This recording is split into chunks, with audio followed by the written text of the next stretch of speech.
Hi guys, in this video we will feature the inscribed quadrilateral rule that is part of the inscribed angles. By now you have seen that lines are being added and angles are being shared. Now when we have this particular image that we see here, then that would refer to a four-sided shape being drawn on the inside or constructed on the inside of a circle. That's called inscribed.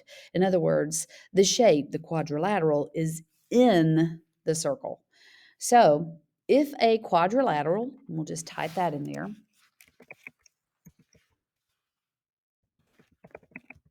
is inscribed in a circle, then its opposite angles are supplementary.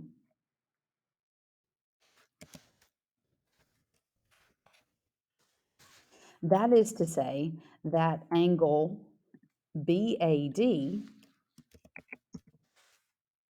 added to angle BCD is actually equal to the measure of 180 degrees. Now I'm going to identify that real quick with my pen.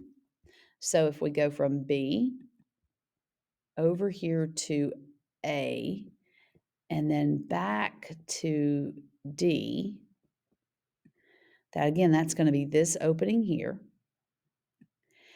And we add that to the measure of B to C to D, which completes the quadrilateral. It's going to have to be 180 degrees. Now, it kind of makes sense if you think about it, because this arc, we know all the way around a circle is 180 degrees. And we also know that this arc coming all the way from over here, added to this arc way over here, would be 360, and that half of 360 is actually 180 degrees. So that's kind of how they're proving that that is the truth, and it has been proven. So you're good to go with that. But there's also another set. We could say angle B and D could be added together as well, and say that those are not added. Sorry. I need to change my tick marks too, because these can all be different numbers. Notice how I have tick marks there? Okay, good. So another example here would, and I'm going to put a third mark here because, or a different kind of mark. And it doesn't mean that they have to be the same if they're opposite of one another. Unless you had 90, I guess it would happen. And I'm going to put a different mark on this one because I can't fit the 4 marks on it. I'm trying to put 4 little marks, like a little cat claw up there. Just so we'll have something a little bit different that we're drawing with here. And I've just marked D, and I'm going to make that a little simpler. Angle D, naming it by its vertex, added to angle B would have to be 180 degrees as well. So again, those angles that are opposite of one another, those have to add up to equal 180 degrees. So let's put it to the test, shall we? Great. So the first one that we're going to solve is on problem number 13. And I can already see that I've made an error on my sheet because we're wanting to do like we did on that last one. And I'm already having to get out my calculator. So the first thing I'm doing is to find x is to put 180 degrees subtract 68. So x is actually our angle that's right over here, right here, is not 68. It's actually an obtuse angle, and this is our acute angle. So when we do that, when it actually is going to be 112 degrees, remember, those are not congruent to one another. It's easy to mess this up, just going fast. So x is going to actually equal 112 degrees Again, why? Because it is going to be 180 subtract 68. Now, I'm working on the second one, which is 180 minus 104, which is going to give you 76 degrees. That's going to mean that y, or the measure of y, is going to be 76 degrees. Now, that's our basic rule. And again, it is, again, opposite angles. It's always good to kind of draw what opposite means. M and P are opposite of one another. So in order to be able to find what's across from it, we had to subtract 68 from 180. And we did the same thing here because O is opposite of N. Then in order to find y, which is this number here, we had to do 180 subtract 104. All right, I'm going to pause the video and let you guys try number 14 and tell me how far you get. Okay, so maybe you figured out X, perhaps, or perhaps you did Z.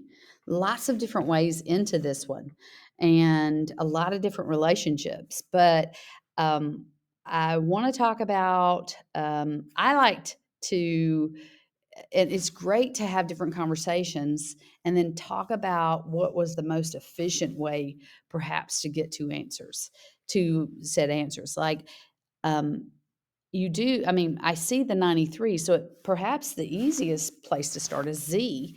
And if you take the 180 degrees and subtract 180 minus 93, you can actually find Z pretty easy.